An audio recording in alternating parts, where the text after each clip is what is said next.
Bien, aujourd'hui, on va s'occuper du greffe du désir. Dans cette vidéo, on va proposer une introduction, une explication simple au premier temps de la construction du greffe du désir. Et pour commencer, on va faire une petite introduction qu'on avait déjà faite à qu'est-ce que c'est que la théorie des greffes. La théorie des greffes s'occupe de mettre en relation deux ensembles, et cela d'une manière graphique.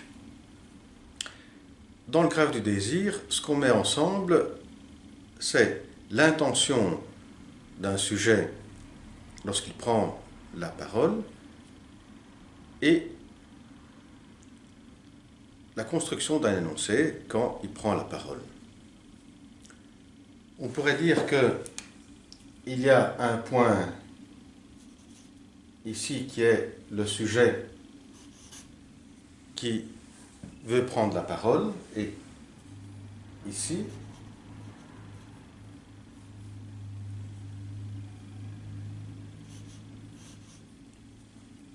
le langage. C'est-à-dire qu'on va mettre en relation le sujet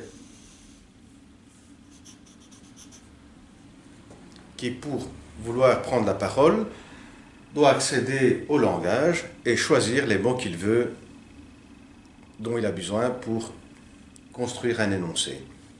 Et voilà qu'on met avec le vecteur en relation le sujet qui veut prendre la parole et le langage où le sujet va choisir des phrases, des mots pour construire une phrase. Lacan fait remarquer que quand un sujet prend la parole et construit une phrase, la signification de ce qu'il veut dire, eh bien, on l'a à la fin quand il a terminé la phrase. Si par exemple, je veux énoncer la pensée que cet après-midi, je veux aller faire les courses, je vais commencer à prendre la parole et à choisir des mots, et ces mots sont cet après-midi, je vais aller faire, voilà. Si je m'arrête là, on ne comprend pas ce que je veux dire.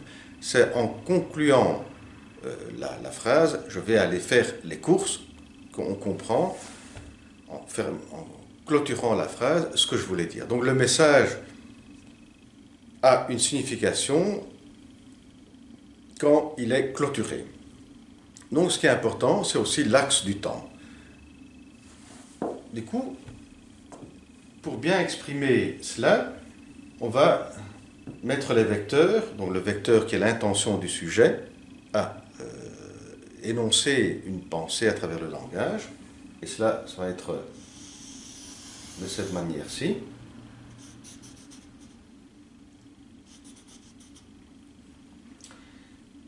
Et l'autre vecteur, celui-ci,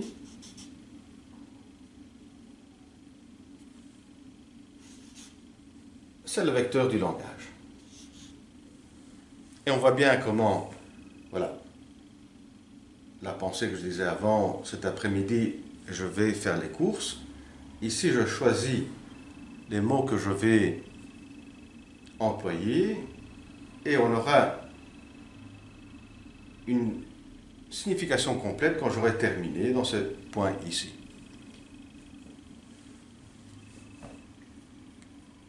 À présent, on peut aussi, voilà, identifier mieux ces deux points, celui-ci et celui-là. Ce premier point, c'est le lieu, c'est un lieu virtuel du langage où je vais choisir mes mots, c'est le lieu des codes qu'il y a, du code du langage, que Lacan appelle aussi grand autre. Dans ce deuxième point,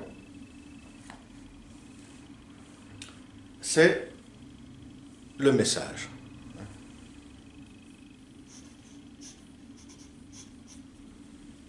C'est qu'en clôturant la phrase, eh bien, il y a un message qui va se dégager, il y a une signification complète qui va se dégager. Nous n'avons pas cette signification jusqu'à quand on n'a pas terminé. Et voilà, c'est un autre vecteur. On n'a pas terminé la phrase. Alors, on voit ici les vecteurs maintenant. Le vecteur de l'intention du sujet qui veut exprimer une pensée et il ne peut l'exprimer qu'à travers les codes qui se trouvent ici dans ce lieu de l'autre, le lieu du trésor des signifiants, le lieu des codes. Cet autre vecteur, ici, c'est le vecteur dans la temporalité du langage. Cet autre point ici, donc cet autre vecteur va se relier au message.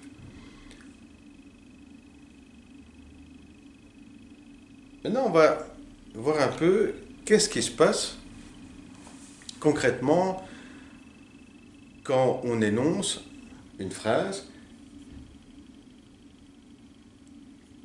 où il intervient une autre dimension qui est la dimension de la subjectivité. Pour faire cela, Lacan prend un exemple qui est extrait du livre de Freud sur le rire, sur le trait d'esprit. Exemple très connu qui est celui-là du familionnaire. En quelques mots, c'est une personne, Hirsch, qui raconte à son interlocuteur et qui raconte comment Salomon, qui est une personne très riche, l'a accueilli. Et ce qu'il voulait exprimer, c'était de dire que cette personne très riche, malgré qu'elle soit très riche, l'a accueilli d'une manière de égal à égal, d'une manière familière. Quand il prononce cette phrase, qu'il dit qu'il m'a accueilli d'une manière familière, à la place de familière, il prononce le mot familionnaire. Alors il dit, voilà, Salomon m'a accueilli de égal à égal, il m'a accueilli d'une manière familionnaire. Freud souligne que ce mot familionnaire est une condensation entre deux mots, entre deux pensées, qui est familière et millionnaire. Donc, Hirsch, qui raconte à son interlocuteur que quand il a été accueilli par cette personne très riche, qui s'appelle Salomon, eh bien, il l'a accueilli d'une manière familière, c'est ce qu'il aurait voulu dire, mais il va dire à la place de ça, familionnaire. Alors, comment est-ce que cela se représente ici avec le graphe du désir, avec ce graphe? Alors, on reprend les vecteurs. Le premier vecteur qui est l'intention du sujet. Deuxième vecteur qui est l'axe du langage. Avec ici point de croisement qui est le lieu de l'autre trésor des signifiants. Ici, celui-là du message qu'on va l'appeler, on va mettre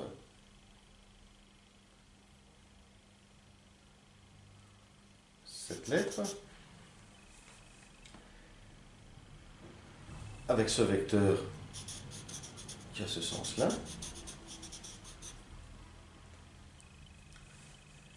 Et on va ajouter ici deux autres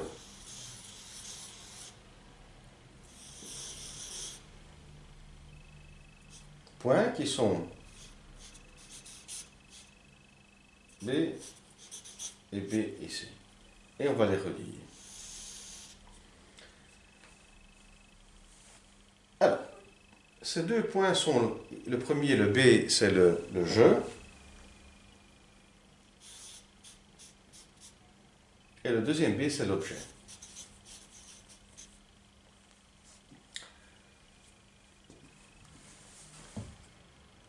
Alors, si on reprend le début qu'on disait avant, le message qui devait être dit par Hirsch était « J'ai été accueilli d'une manière familière, j'ai été accueilli d'une manière familière ». Et là, on voit le premier vecteur qui va vers ce sens-là. Alors, d'une manière plus précise, il s'origine avant en A, parce que c'est là on peut prendre, on peut construire l'énoncé, et donc ce serait de A à B et de B à A qui puis revient qui va se clôturer ici. Et quand elle se clôture, on comprend que voilà, il a été accueilli d'une manière familière.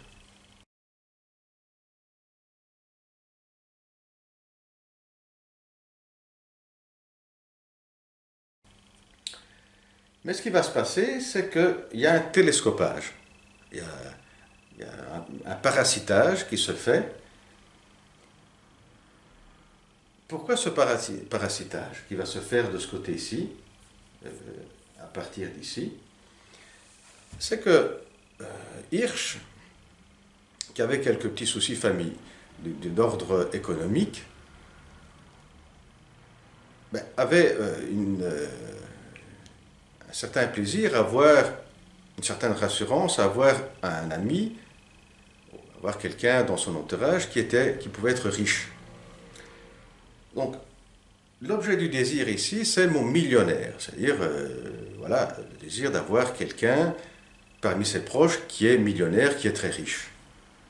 Mais cela ne pouvait pas être dit. Il ne pouvait pas le dire à son interlocuteur que son désir était d'avoir une personne riche parmi ses connaissances, parce qu'il se trouvait aussi dans une situation, d'un point de vue économique, un peu difficile. Eh bien, quand il énonce alors à son interlocuteur le message qui est « Salomon m'a accueilli d'une manière familière », il y a ce objet inconscient, mon millionnaire, cette pensée inconsciente, qui va parasiter.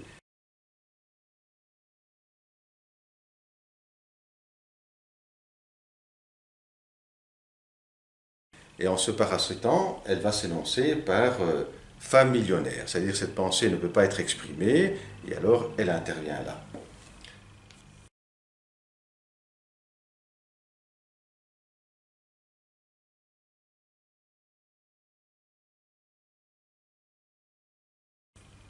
Ce qui veut dire que il y a deux directions, deux mouvements de vecteurs. Le premier qui est, on va simplifier, BA,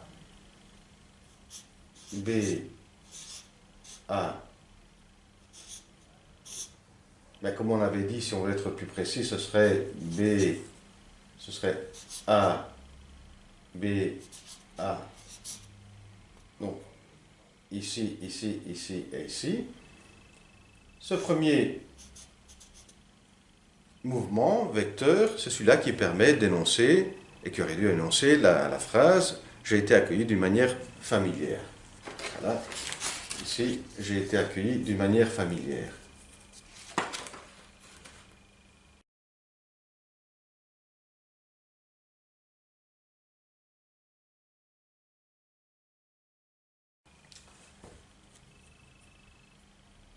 La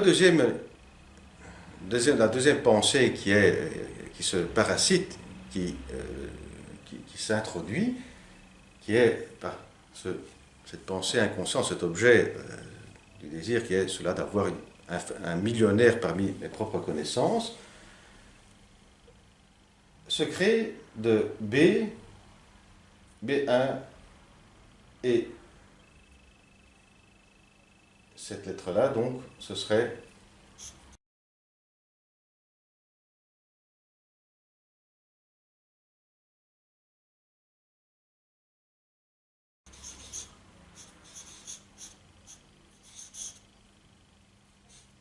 qui crée le mot famille millionnaire.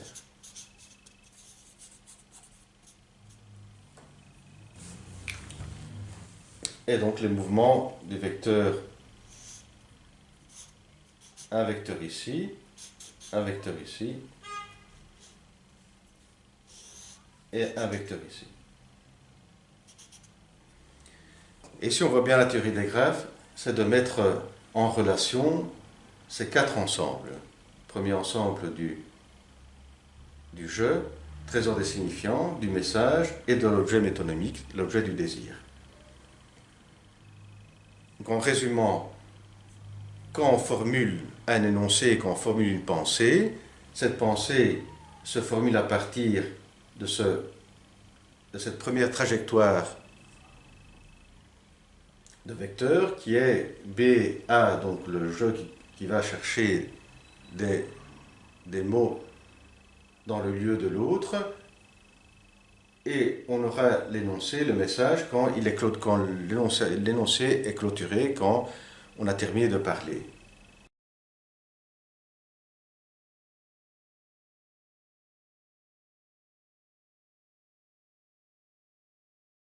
Ici. De là, il y a une autre trajectoire de vecteurs qui se fait, qui est la partie subjective à partir d'un objet du désir, qui serait de B, du jeu, B1 et le message.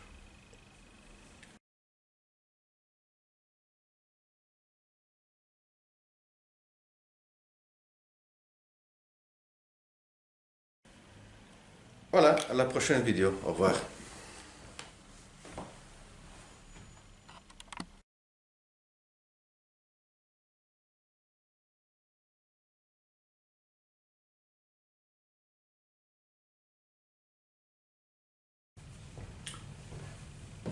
Aujourd'hui, on va reprendre le graphe du désir.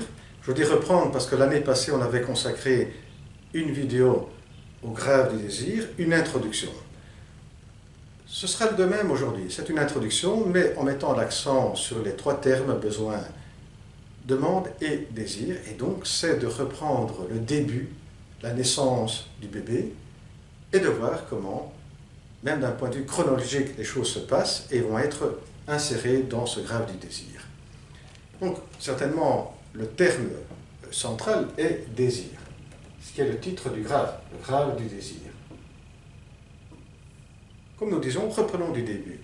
Le bébé qui ressent un besoin, qui va s'exprimer par une tension interne, et cette tension interne va s'exprimer par des cris. Donc, le besoin, un besoin physiologique comme s'alimenter, il va s'exprimer par les cris. Les cris attirent l'attention de la maman vient et donne le sein. Freud disait qu'après quelquefois, le bébé se fait une représentation mentale du sein, et quand il est pris par la tension interne, par le besoin qu'il veut se satisfaire, eh bien, cette représentation est surinvestie, ce qui provoque une hallucination. Il prend du plaisir dans cette hallucination, mais ça ne permet pas de plaquer, de apaiser la tension interne. Ce qui le pousse ensuite à rechercher à l'extérieur ce qui va pouvoir coïncider avec cette représentation du sein. Eh bien, cette tension, cette tendance vers l'extérieur à rechercher, c'est ce moment d'attente, de retrouver ce qu'on recherche, très important ce moment d'attente, eh bien, là, Freud prononce le concept de désir. Donc le désir, pour Freud, c'est cette tension qu'il y a quand il y a l'attente de trouver à l'extérieur ce qui permettrait d'apaiser une tension interne, et de recevoir du plaisir. On continue avec Lacan maintenant. Lacan, il va faire intervenir deux aspects essentiels, qui est l'autre, la maman, qui sera ensuite le grand autre, mais là c'est la maman, c'est la mère, et le langage, la parole. On continue donc avec les cris qui attirent l'attention de la mère, qui vient, qui donne le sein, apaise le besoin, donne du plaisir aussi. Quand cela se répète, le bébé comprend que les cris attirent l'attention de la maman qui l'a fait venir et donne le sein. Et là, on a un passage, une transformation de cri en appel. Ce qui est très important, car l'appel ce qu'on retrouve dans l'appel, eh bien, c'est le prototype de ce qu'on va retrouver dans la demande.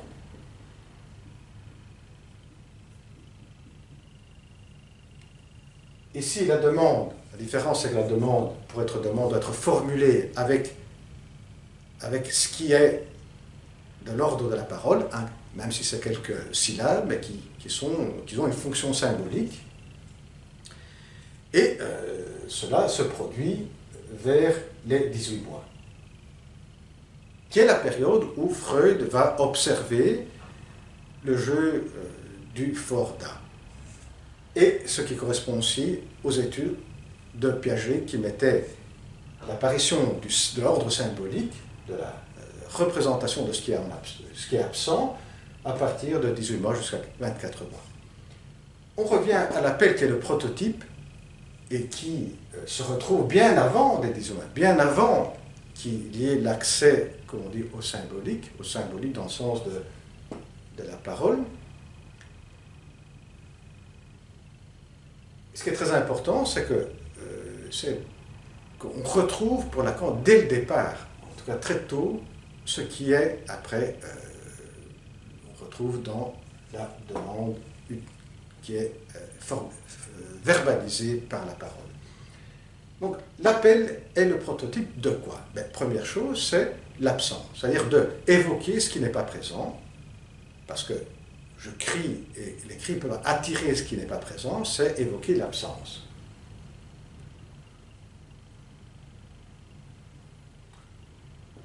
Deuxièmement, c'est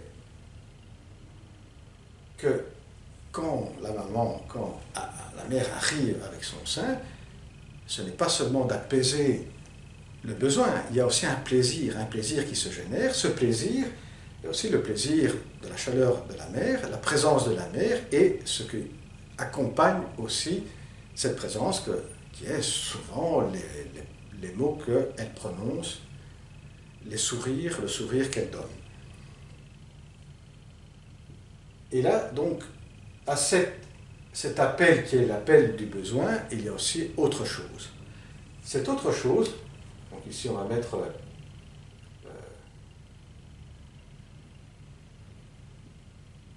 présence mère, eh bien cette autre chose, on va la retrouver ici dans la demande, on va voir après. Troisièmement, c'est le refus. C'est-à-dire que on peut bien pousser un appel, mais il peut y avoir aussi une non-présence, c'est-à-dire que la mère, pour des questions pratiques, par exemple, elle est en train de cuisiner, elle n'entend pas très bien les cris, elle ne va pas venir directement, le bébé percevra cet appel comme qui obtient un refus. On disait que ici c'est le prototype de ce qui se passe dans la demande. La demande, effectivement, c'est l'utilisation de mots, de symboles qui vont évoquer avec ces symboles l'absence. La demande ne sera plus seulement une demande de l'objet qui peut satisfaire un besoin, mais sera aussi une demande de présence, donc une présence, d'avoir un don, et en d'autres termes, c'est une demande d'amour. Et dira Lacan, une demande est toujours une demande d'amour.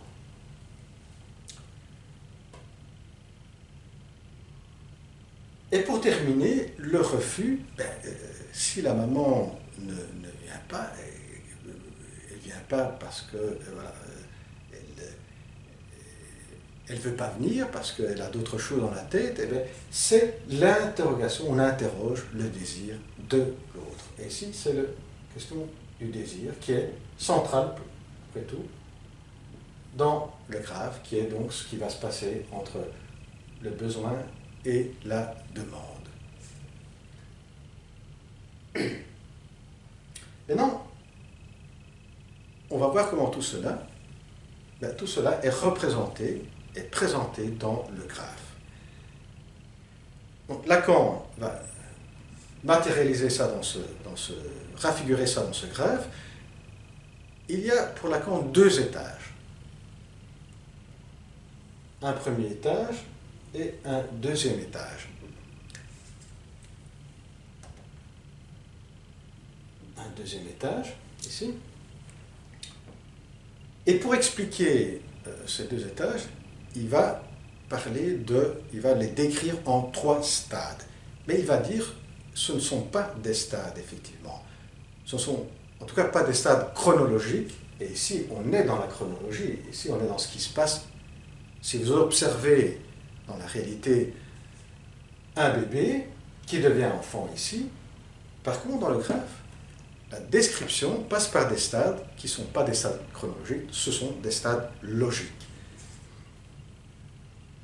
Et dans le premier stade, pour décrire le graphe, il y a seulement le premier étage.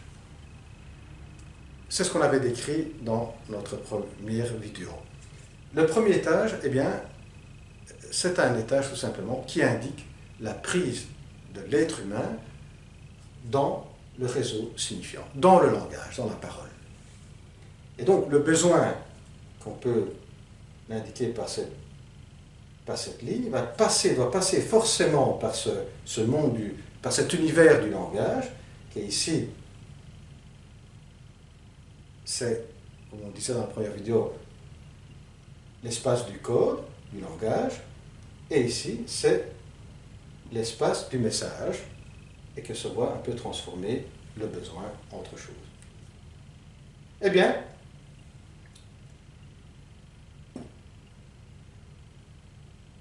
de même, le bébé est pris par le langage. Ça, on peut très bien le voir dans les observations de Dolto, qui disait le bébé naît et est pris directement dans le bain du langage, dans le bain de la parole, et c'est pour cela qu'elle se mettait aussi à parler avec les bébés en ayant un effet positif sur la santé du bébé. Aspect qui avait été aussi confirmé, relevé par ses collègues. Et le message, on peut le voir ici maintenant d'un point de vue chronologique, un peu comme l'appel, mais comme on disait, il faut le voir comme construction ici, premier stade logique. Parce que d'un point de vue chronologique, ce qu'on disait du prototype de l'appel, eh bien on va le retrouver dans les deux stades. Deuxième stade, donc, c'est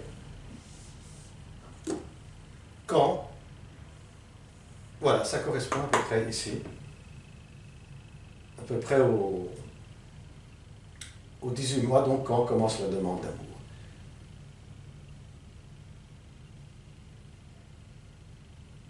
Et là, il y a tout ce qu'on voyait en prototype dans l'appel, on le retrouve d'une manière beaucoup plus explicite, élaborée, vers les 18 mois. Et c'est le moment où on interroge le désir de l'autre. Et qu'est-ce qui va se passer dans ce deuxième étage?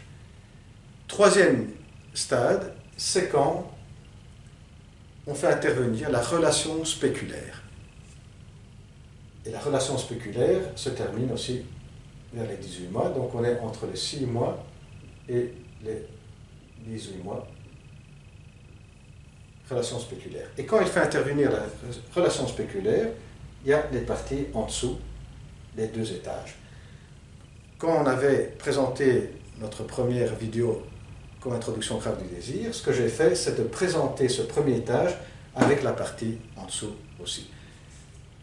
Ce qu'on va faire maintenant, après cette introduction, c'est de passer au deuxième stade. Le premier stade, disons qu'on l'a un peu bien présenté dans la première vidéo. On va passer au deuxième stade de voir qu'est-ce qui se passe ici. Et ensuite, dans la troisième vidéo, on va présenter les parties en dessous. Eh bien, à la prochaine vidéo. Au revoir.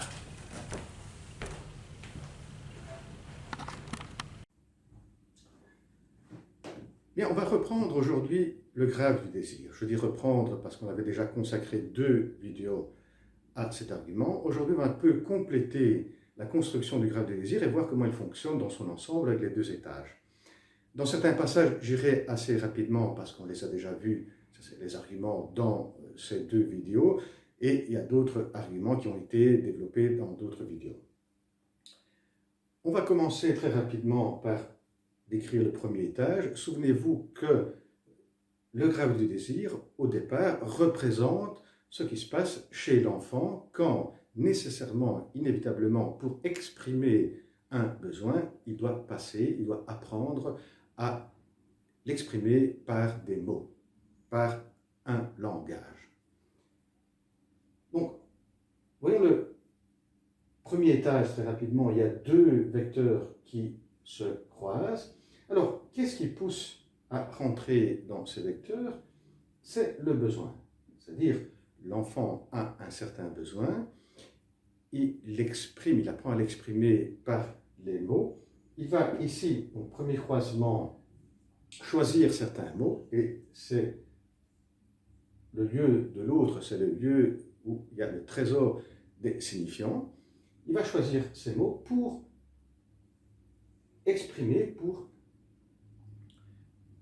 pouvoir l'exprimer en mots, et donc là on a le message complété quand il a choisi tous les mots et quand il a formulé toute sa phrase. Donc ici c'est le A, le grand autre, et ici c'est le message, c'est le signifié, c'est-à-dire ce qui va signifier. On peut mettre S petit. Dans les autres vidéos, on a mis M pour dire le message. Ici, le message, on va le symboliser par le S petit, par le signifié. Ce même étage se redouble. Voilà la caractéristique qu'on va voir propre à l'être humain, c'est que en exprimant avec des mots le propre besoin, il formule une demande. Et donc, on va doubler ce même schéma toujours avec deux vecteurs, où il y a deux croisements, ici et ici. Le premier croisement, c'est la demande, c'est-à-dire l'enfant, pour exprimer son besoin, va choisir certains mots pour l'articuler en demande. Comment est-ce que Lacan, ici, va symboliser la demande? C'est sujet barré, poinçon, D. Alors, petite parenthèse. Sujet barré. Ça, c'est le point important. On l'avait vu déjà dans la vidéo précédente consacrée au désir. C'est que l'enfant, accédant au langage, accédant au signifiant, eh bien, il va être un sujet divisé. On ne va pas aller dans les détails de nouveau pour expliquer ce que ça veut dire. Mais dans la demande, quand il formule la demande, eh bien, pourquoi l'exprimer, pourquoi l'écrire de cette façon S barré? C'est que le sujet barré veut se compléter, veut obtenir une unité, grâce à la satisfaction de sa demande. Donc ici, il est sujet barré, poinçon, demande. Il obtient la satisfaction, c'est ce qu'il attend, c'est la possibilité de retrouver une unité. Cette demande, elle est formulée à qui? Qui se occupe de l'enfant, qui est la mère au départ. Et la mère, c'est la mère qui va plus ou moins accepter certains mots plutôt que d'autres. Donc c'est le désir de la mère de choisir ou de dire cela est bon à exprimer le besoin, mais il y a aussi le désir de la mère, parce que la mère peut aussi satisfaire comme elle peut ne pas satisfaire un certain besoin de l'enfant. Et donc l'enfant interroge le désir de la mère. Et ici, on voit la formule qu'on a vue dans la vidéo précédente, le désir et le désir de l'autre, formule hegelienne, le désir de reconnaissance. L'enfant va interroger le désir de la mère, et Lacan va le symboliser avec cet autre vecteur qui est le kevoi. Et on l'avait vu dans une certaine vidéo consacrée à cet argument, où l'enfant va chercher ce qui manque à la mère pour le combler. Et donc, dans ce vecteur qui vient ici, on va mettre les symboles sujet barré, signifiant,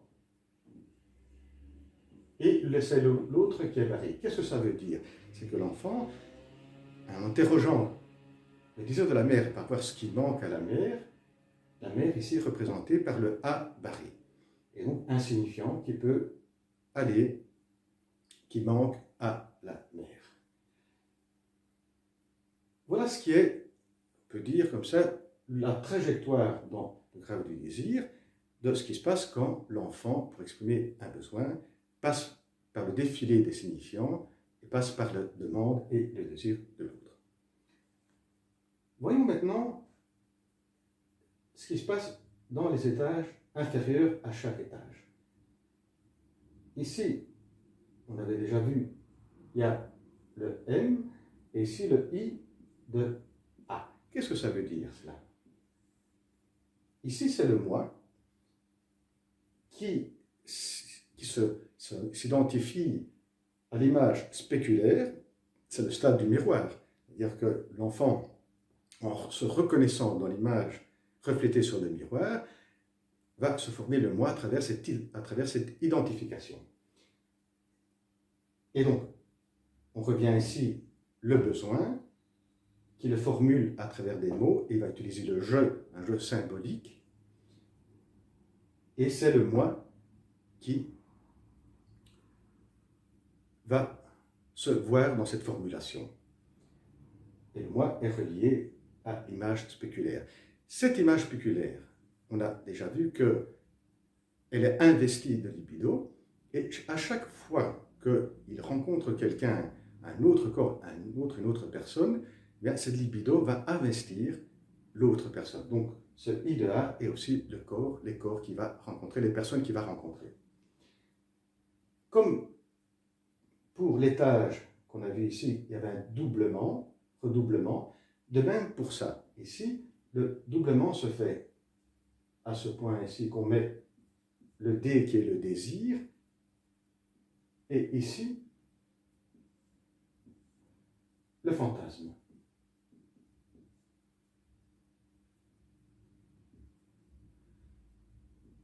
Voilà relié.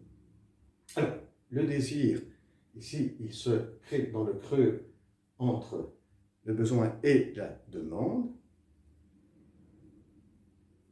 Et pourquoi le fantasme? On avait déjà vu dans la vidéo consacrée au fantasme, quand il y a, voilà, le sujet barré, et donc le sujet est divisé, il va retrouver, grâce au fantasme, une unité. Dans le fantasme, le sujet retrouve, bien que ce soit illusoire, une unité perdue. Voilà, dans les grandes lignes, la description et explication du grave du désir. Maintenant, on va faire on va proposer un petit exemple qui n'est pas d'un enfant, mais qui est d'un adulte, parce qu'après cela, ce grave perdure pour toute la vie. Et Lacan arrive aussi à dire que chaque fois qu'on parle, il s'active en même temps, les deux étages s'activent en même temps. Donc vous parlez dans cet étage où vous formulez des phrases en choisissant des mots, il y a un autre étage qui s'active, qui est cet étage qui est plus souvent inconscient. On va reprendre un exemple que Lacan fait dans le séminaire Le désir et son interprétation, quand au deuxième chapitre, il veut donner une explication en plus sur le grave. L'exemple est très simple. C'est l'homme qui dit à une femme « Je vous désire ». Je vous désire, donc ici, se trouve dans ce premier étage où donc le moi a une certaine attraction envers le corps de l'autre, d'une femme en particulier, et va choisir dans les trésors des signifiants certains mots qui vont signifier « je vous désire ». Et voilà que se redouble dans un autre étage, car le « je vous désire » sous-entend une demande. Qui se formule ici, la demande est « je vous désire, j'aimerais bien coucher avec vous ». Voilà, ça se formule comme une demande. J'aimerais bien coucher avec vous, et là se trouve cette demande où il est divisé, et grâce à cette demande qui va se situer après ici dans le registre de quelque chose me manque à moi ou manque à l'autre, en l'occurrence à la femme, l'homme peut penser d'avoir le phallus pour la femme, et atteindre cette unité à travers le fantasme. Lacan dira que quand on formule « je vous désire » et la demande sous-jacente « j'aimerais bien coucher avec vous, je veux coucher avec vous », eh bien, dans ce désir, la femme est impliquée directement, elle est directement prise dans le fantasme. C'est-à-dire, grâce au coucher avec vous, je peux obtenir une unité que j'ai perdue dans le rapport sexuel qui n'existe pas, ce qui va expliquer par après Lacan. Eh bien voilà, dans les grandes lignes, une explication du graphe du désir. On n'a pas tenu compte de tous les vecteurs qui sont en pointillé ou en ligne. Ce serait peut-être pour une autre fois. Eh bien, à la prochaine vidéo. Au revoir.